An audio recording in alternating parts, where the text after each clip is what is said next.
Hello, everyone. My name is Wunmi. Welcome to Bloom with Wunmi, where I'm having interesting conversation with female leaders, either in the corporate world, business, or in the community. These women, they're sharing their stories, their experiences of their journey of leadership. And I hope today that you will learn one or two tips so that you can become a better leader. Welcome, Kate Onakomaiya. Kate is a leadership expert. Welcome, Kate. Thank you, Wunmi, and thanks for having me. You are welcome. It's a pleasure. So, Kate, I'd just like to know a little about your background, your growing up. What's the interesting thing that happened as a child for you? Okay, where do I start? Okay, yeah. Growing up, I think one interesting fact about me is I've always been very curious. And my mom says that I've always been very focused and kind of that kid that always knows what she wants and where she wants to. When I was growing up, this is a story my mom likes to tell a lot. I would ask my siblings, what do you want to be when you grow up? And they would say, why are you asking? I don't know. Don't ask me. And I would say, how can anybody not know what they want to be when they grow up? So I had this thing of I want to be a doctor. I want to be an astronaut. I want to be a model. So I always had something that I was looking forward to becoming growing up. And I love asking questions. I still like asking questions. I ask a lot of questions. I have 5 siblings. I have 3 sisters and 2 brothers. And they are all very wonderful people, very supportive. And we're very connected. That is a blessing that we have, that connection. And so growing up was really interesting. We lost our dad when I was 13. So that was really a big issue and it changed our lives forever. I think that's the reason why we stuck to each other so much, because we're all we had and we grew up very close to each other. Yes. So what else can I say? I have so many stories growing up. All the failures, the adventures I had with my siblings, with my cousins. I love to play. I loved to play growing up. I loved watching cartoon animations and I love reading. I think that is one thing that stood out for me, that anyone who knows me from when I was little, they'll say, Kate is a bookworm. She likes to read. She's always reading something. She always has a book with her. And I like studying. I always want to keep growing, to keep becoming my best. So becoming my best has been a big issue for me. And that has pushed me forward to where I am right now. And it's something I keep striving for. Thank you very much. That's interesting. I guess you love to read. You love to read. From this answers, I have 2 questions, a follow-up questions for you. But I'm going to start with one, and that is, what do you think in your childhood, in your growing up, actually prepared you to be the woman that you are today? My dad, I could say my dad was a big influence in my life. And as a child, my dad, he was very, very affectionate. And he wasn't always there, but when he was there, like he was fully there. And then he was fun-loving and it was very playful as well. But one thing, my dad was an avid reader. He would read. When he comes back from work, he's just going to take like a short nap. And then by the time we wake up, 2 books. I mean, he has read it from cover to cover. So that was fascinating to me. I mean, sometimes, kids wake up, sometimes as a kid, you wake up in the middle of the night, right? To just go to your parents' room to check. I don't know what, somehow something just wakes you up. You wake up in the middle of the night, you go to your parents' room, and I would always find my dad reading. That stirred up curiosity within me, and I wanted to know what was so interesting. What is in those books? So I started picking up these books after him. And sometimes I would hide and read them because I didn't want to be seen reading them. I knew they were adult books, and I'm not sure kids were supposed to read them, but I was just curious to find out what is so interesting that he will stay up all night reading. So that reading culture prepared me for who I am right now. And even in school, I used to, teachers in senior classes, my teachers would they'll come to my class and take me to the senior class to read in front of them, just to show them how to read. So reading it has been instrumental in getting me to where I am right now. And I learned it from my dad. Well, thank you very much. Actually, from this now, another question has come out. I don't know what to write for. So I'm going to talk about this second question first. Right, you spoke about curiosity, and your curiosity drew you to reading, and I'm sure from that reading, right, it made you more knowledgeable, becoming a leadership expert and becoming who you are today. So, what does curiosity have to do with leadership? Is there there's a relationship with being curious and being a good leader? Is there something at all? Is there any correlation between the two of them? Right. Yes. A leader must be curious. And my mentor, John Seymour, he wrote a book called Good Leaders Ask Great Questions. And leaders are always interested in people. They're interested in their environment. They're interested in making a difference, finding ways of adding value, around them. And the only way you can know how and where to add value is to ask questions to find out. So as a leader, curiosity is very important. It's vital for leaders to be curious, because leaders are learners. Leaders want to learn, and not just learn about themselves, but learn about people, get better at leading. And for that, you need to be curious.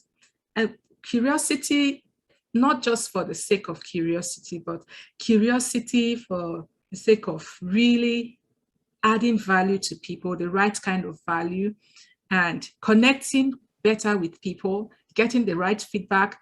And you can only get that when you ask good questions, when you are curious and you are to hearing honest answers. Because that's one thing. If you're deeply curious, curiosity also opens you up to vulnerability. When you are curious, you really want to,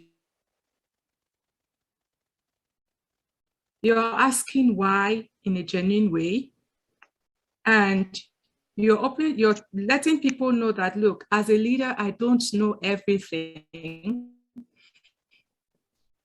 I am here to learn, and you can teach me. I love you to teach me.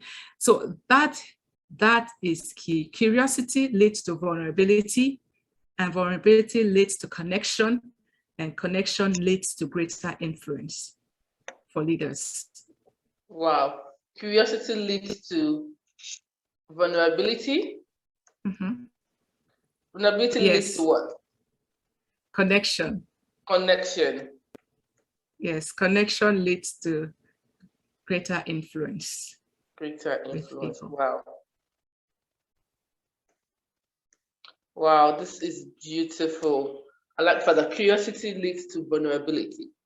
I think also curiosity makes you ask a lot of questions, good questions, because you are actually eager to learn and you're being truthful about that.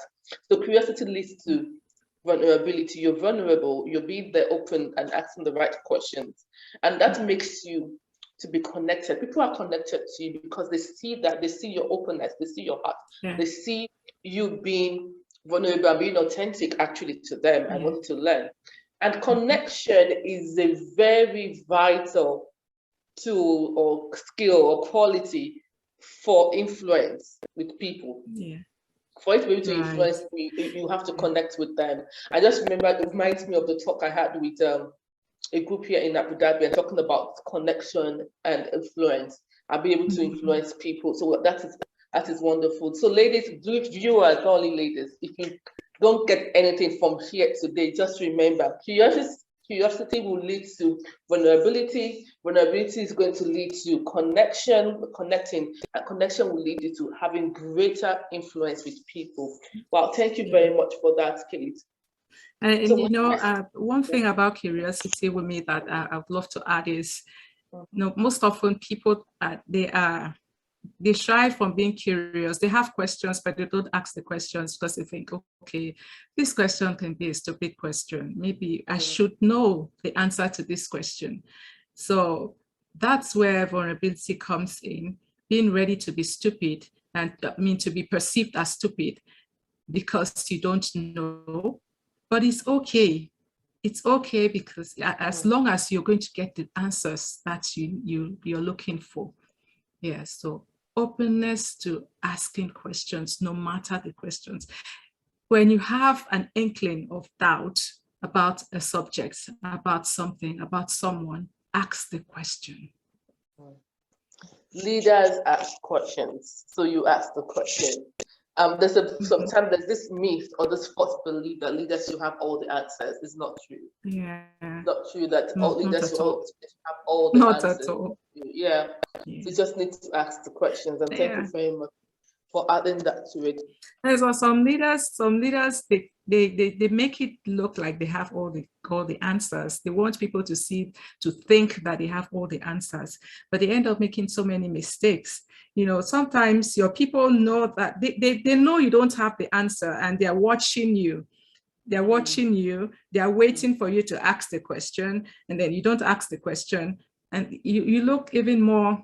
I don't want to use the word stupid, but they feel compassion for you that, oh, he doesn't know, but he's not, or she doesn't know, but yes.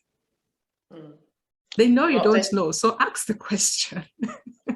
Yeah, go ahead and ask questions. Ask questions. Better to ask questions than not to ask questions and then make the mistakes that you'd have avoided, right? Thank you very much. You kept talking about becoming and becoming. So what does becoming has to do with being a good or a great or exceptional leader? Okay. Right. I think as leaders, not just leaders, all of us as humans, we are created for a bigger and fuller expression. I believe life should be evolving, and I hate stagnancy. Anything that keeps me or keeps something on the same spot for too long, I think it's not really ideal, because life is ever evolving. Life is always looking for a better, a bigger, a fuller expression. That's why we must be on a constant journey, a constant path of being the best version of ourselves, because we are created for more. We are created to have more, to be more, and to do more. But we can only do that if we engage in, intentional growth. We journey on that path, taking, steps every single day to be the best version of ourselves. So becoming is evolving every day. Just like a butterfly butterfly. It just reminds me, a butterfly, how a butterfly evolves, from the egg to the larva, the pupa, and then the butterfly. So life is meant to evolve. We are meant to evolve. And that's why becoming is a big word for me, because I'm moving one step closer to the best version of myself every day. And that is becoming for me. I love that. Moving one step closer to a better version of yourselves every day. Becoming, because we're made to be more, to do more, to get better. So yeah, thank you. Becoming a leader, we can't be stagnant. You have to keep getting better. And everything is actually very interwoven, because yes, if you're curious, you learn, you get answers to your questions. And then if you utilize those answers, it makes you get better and better. Well, yeah, thank you very much. As a leader, right, who's bound to have conflict with people, either you're leading in the community, or you're leading in business, or you're a team leader in the office, you are the CEO of your company, or you're a supervisor, a manager, you're the CFO, any leader at all. You have conflict with people. So in your experience, how have you been able to deal with conflict, and how can leaders learn to deal with conflict? Right. So dealing with conflict as a leader,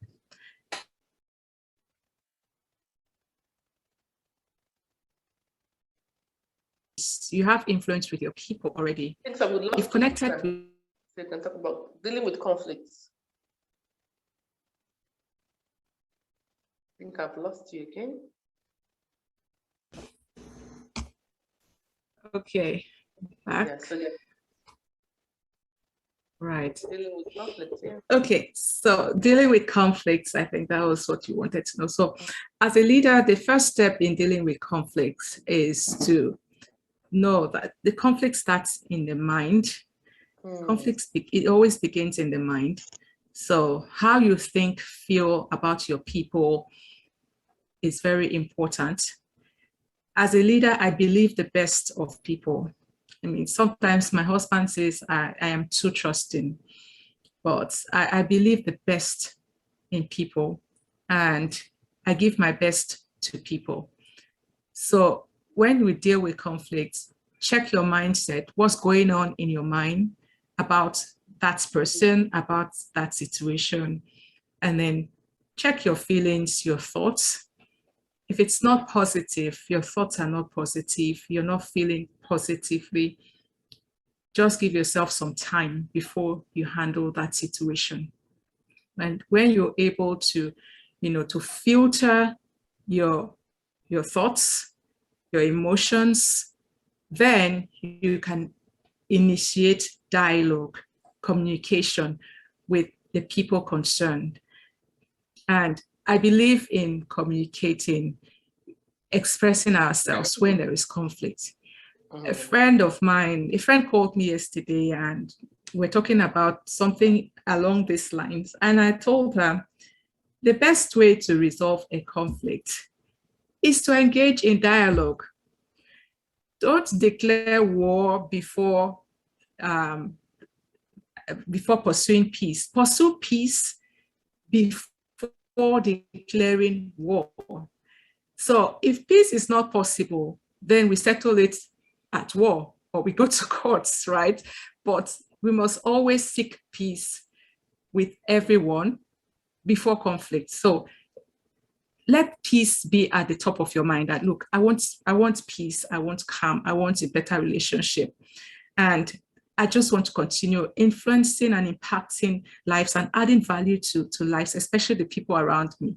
So I'm going to do everything possible to pursue peace with them. And that can only be achieved through open communication. Really be open about how you feel. This is how I feel about this situation, about this behavior, and this is my interpretation of it. Giving that person an opportunity to express themselves is important. let them know that, okay, this is how you feel.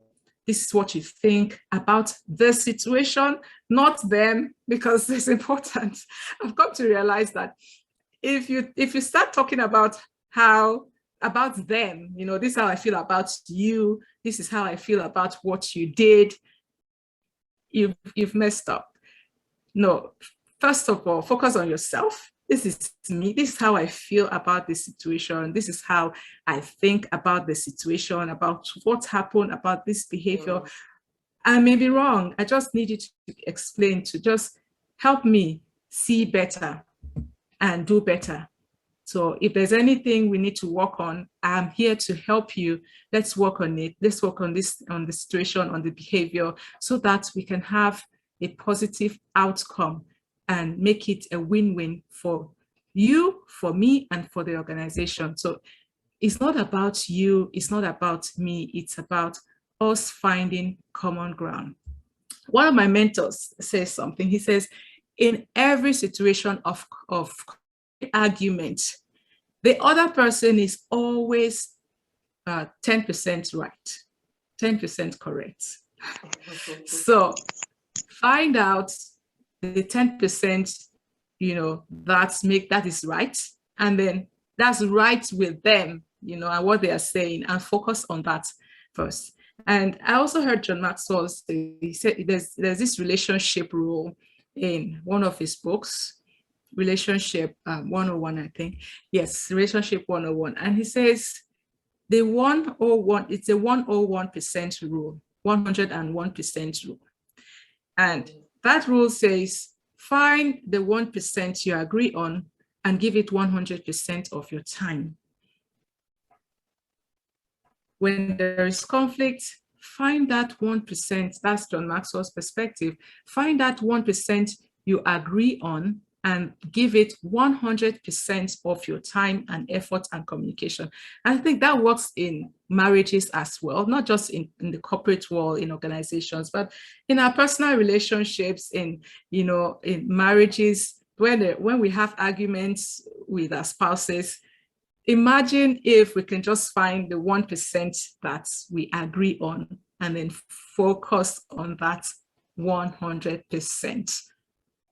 I think there's going to be a huge shift in our relationship. Wow, those I could just see you just releasing some special gems there, some special tips. Wow, I love the focus on that 1%. Give it your 100%, and you'll see that things will work out better. I love how you started with conflict begins in the mind. It's about a mindset. How do you feel about the person? How are you thinking about the people or the people? Because we'll get agitated and we'll start thinking wrong sometimes. And it's not about believing the best in people. I know sometimes they might hurt us, but then from your own place, believe the best in that person, and then dialogue. Initiate dialogue, have a conversation with the people or with the person, try to understand their own, see from their own lens, more like, see from how they see the world or how they see the situation, and say, okay, this is how I see it. And I love the fact that I say we should not point to the person. It's not this is how I feel about it. This is how I see the situation. And no, thank you very much, because it's all about communicating also. For a leader, you have to more like so much hone your communication skills. Your communication skills has to be excellent. As of course, we're not perfect, but we're working towards progress is the name of the game. It's not perfection. So communicating, being able to have that communication with that person, that conversation, and just having that, but then start with our mindset. Because we are going with that wrong mindset. This person is at fault, this person is wrong, this person doesn't like me, this person, I don't like this person. Already, that's going to be a barrier, having that conversation. Wow, thank you very much. Dealing with conflict. Yeah, and I think that's the hardest, that's the hardest part, Sometimes we've managed our filter, we've calmed down, your emotions are controlled. And then you say, okay, I just forgive them. Let me just forgive the person and let's just move on. But I don't believe in moving on without dialogue. Because without, you need to have that closure that, look, this is what happened, and there's a way we can move, we can really prevent it from happening again. So we need to talk about it. We need to have that dialogue, communicate, and find a win-win so that it doesn't happen again. And it's also, it's going to develop the person, help the person to see better, or help you to see better, or to learn something, to develop yourself. If you don't have that conversation, you may even think that, oh, maybe you are right, or the person is right. So no assumption. Let's not give room for assumptions without having a dialogue, conversation. Don't give room to dialogue, have a conversation. Have the conversation. I love that. Thank you very much. Okay, that takes me to, we have 2 more questions now. Resilience. Okay, resilience. Wow. I think both of us, we've lived long in this world. That's not, life is not easy. It's not a bed of roses, right? Things comes and things goes. Yeah, how have you built resilience as a leader? Or how can other leaders build resilience? And how important is resiliency actually in leadership? How important is it? You know, things don't always, well, on my journey, let me say it this way. Most often I underestimate how long things are going to take. And I underestimate maybe how much resources I'm going to need for projects, for particular steps of my journey, and especially how long it's going to take. Sometimes I think it's going to be easier than I imagined. And okay, let me just, like right now with my book, my new book, imagine, oh, writing a book is just going to be so easy. It's the ideas, I have the ideas, but it wasn't. It took me almost 2 years to finish writing, and a lot of discouragement and doubts along the way. Sometimes I doubted, should I even be writing this book? Am I sure of the things I'm saying here? Does it really matter? Are people really going to find value in this thing? So I had these doubts. So those doubts sometimes will stall me and take me off track for a while, and then I'll come back. So it took me about 2 years to finish writing my book. And that I didn't foresee. I thought once I start writing, it's just going to be very quick. I had all the ideas, I had everything. I thought I knew what I wanted to write about. But as I started writing, it wasn't that way. Now, when I finished writing the book, I thought, okay, I'll finish writing, send it to the editors, the publishers, and they are just going to do everything, and the book is going to come out. So that is not what is happening.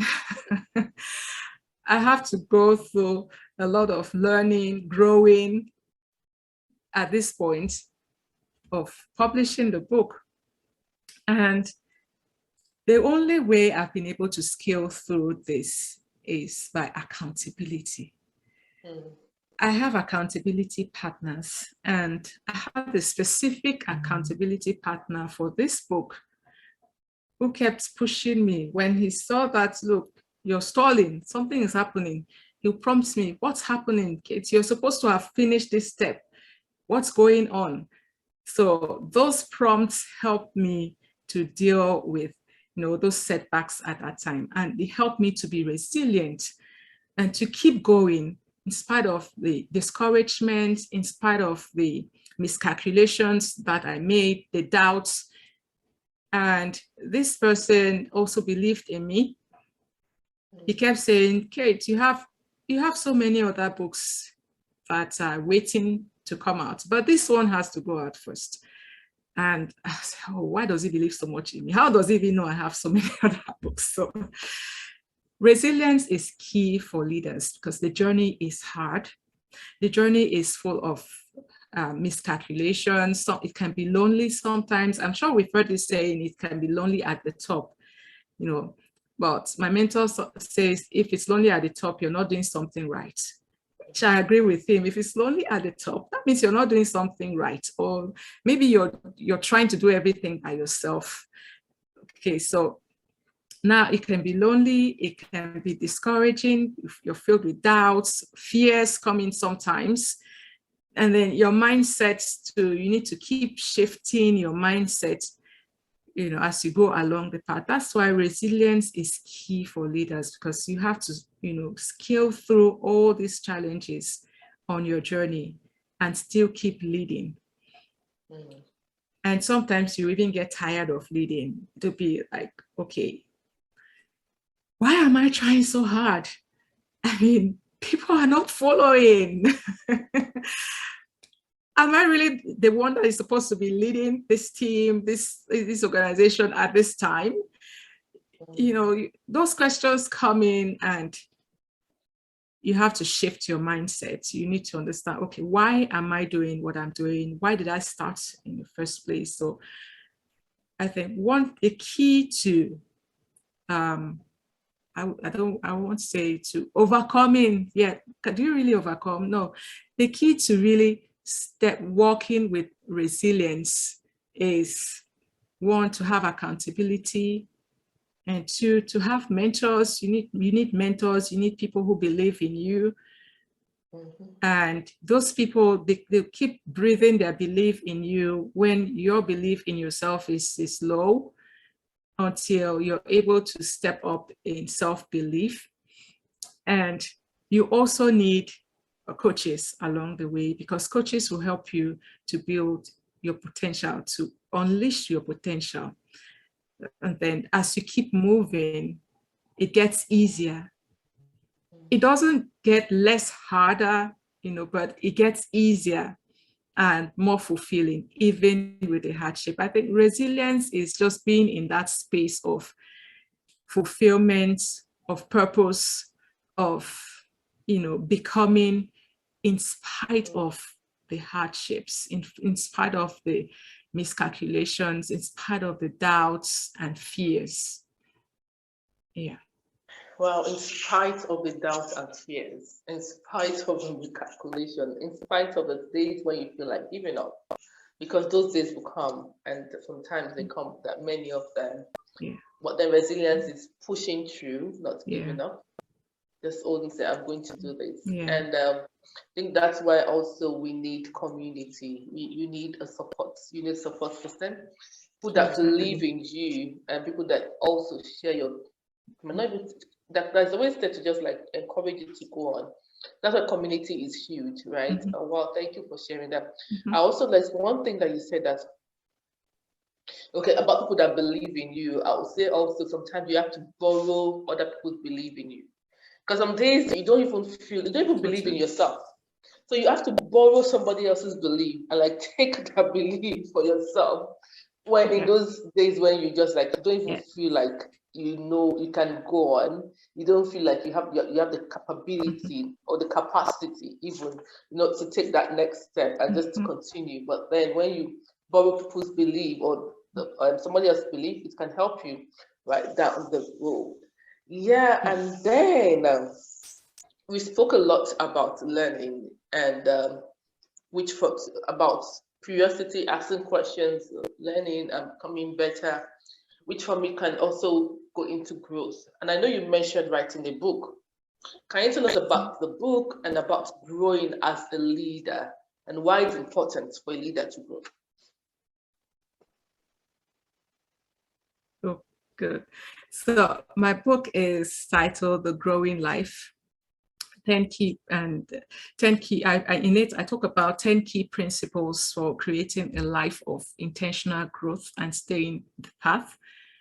Because it's, the book talks about I talk about my journey a lot in the book, my experiences on this path of learning, of becoming the best version of me, and not staying in a stagnant place, which is key for leaders.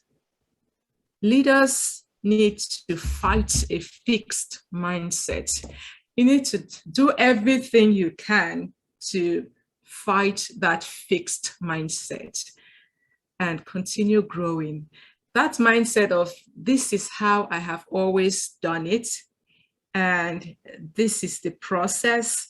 So I stick with the process because this works, and it's okay. I'll keep going. And I think that is more of management. So you're managing your life when you're doing that, instead of leading your life. Leaders are creative. They are always, questioning the process, questioning the status quo, looking for better ways of doing things, always evolving, moving from one step to the other. They are curious.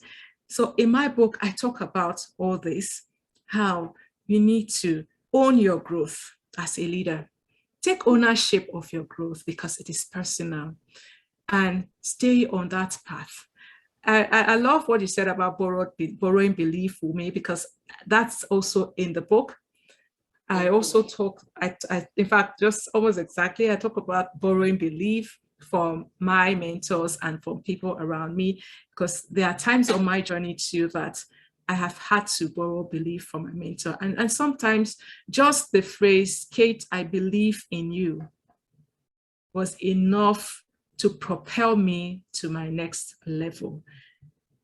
Sometimes you may not know how low that person is or that leader is at that point in time, because one thing with leaders, they don't always share, they don't share their situation, their circumstances with others. They are there to add value to others. So especially me as a leader, I want to add value. I want to help people. And I always want to take the focus off myself and onto the person in front of me. So I'm there for you. Now, leaders are always there for others. They're always there to help. Most often, they don't find people who can be there for them, because they are so focused on being there for others. So in my book, I talk about owning your growth, and I also talk about the importance of having mentors and coaches that can be there for you, because that's what mentors are for. Mentors, coaches, they are there for you. They are ready to hear you, to feel you, to understand what's going on with you. So as a leader, it's just vital, in fact, crucial, to have a mentor or mentors and a coach, because you're there for others. You need someone who will be there for you at all times, someone who believes in you, sometimes believing in you more than you believe in yourself. So I talk about all these things in my book, and I also talk about managing growing pains. We've talked about resilience. I like that we talk about resilience, and some of those things I mentioned, they're also in the book. So I talk about managing growing pains, the pains I have experienced along my growth journey, and how I overcame them. So you too, you can learn from my experiences, and maybe if you find yourself in similar circumstances, you can apply some of the principles, the tips that I share in the book to get yourself out of that situation. So those are all there in the book. Thank you. Oh, thank you. So please just tell us again the name of the book and where and they can get the book. The name of the book. The book is titled, the book is titled The Growing Life. The Growing Life. And you can get it from www.thegrowinglife.net. Well, that's very easy. www.thegrowinglife.net. Thank you very much, Kate Onakomaiya. I would like to end, but I want to say, and you can also get it from Amazon. Yeah, sure. Okay. So I would like to actually ask this question. I'd love to end now. Yeah, when we talk, I love when you talk about people believing in you. But as leaders, I want to say this. This show is for raising and empowering the next generation, or more female leaders, or yeah, male too can what, but then how are we as leaders supposed to like empower and like believe in the people leading so that they can borrow our own beliefs, right? How can we raise more leaders, more female leaders? What can we do to raise the next generation of leaders? And I want to come from the place of, yes, somebody believed in you or in me, and I borrowed that belief. But how are we also believing in others so that they can, when they need it, we are there to give them the access to that belief that we have in them. I love that question. So I will start with the people, especially the young ladies around me, the ones closest to me. Now, the first step is to show them the picture of who they can become. Show them the picture of who you see, the person you see, that future leader that you see in them. Show them that picture so that they know that this is who I see right in front of me. I believe in your potential, and you're already on a path that if you keep going consistently and you add value to yourself, you're growing, you're improving yourself daily, then this picture is possible. This is what I see. And I believe you have the ability, you have the capabilities, you have the resources in you to become this person. So when they see the picture, it's just like holding a mirror to them, right? When you hold a mirror to them, to these young ladies, and you tell them, this is who I see, in spite of your mistakes, your flaws, and the things that you think you're not getting right, this is who I see. And keep holding that mirror for them. Let them see themselves the way you see them. That's why it's so important to believe the best of people. Like my mentor, John C. Maxwell, he says it this way, he says, put a 10 on people. Always put a 10 on people. That's give them, if you're rating them from 1 to 10, give them a 10. Start working from a 10. Yes, so believe the best of people, see the best in people, especially these young ladies that we're mentoring, hold that mirror in front of them so they can always see it. And that will help them as a journey to becoming the best version of themselves. Wow, thank you very much. I just love like the hold the mirror, right? Put a 10 on them. Wow, that is beautiful. Thank you very much. Today has been amazing. We've had great tips coming today. As in, we have so much that if you're writing right now, you have a textbook on leadership that you can start working with. So thank you very much, Kate, and thank you very much to our viewers. I hope you've learned so much today, and that would look forward to having you again on another episode of Bloom with Wunmi. Thank you, and God bless.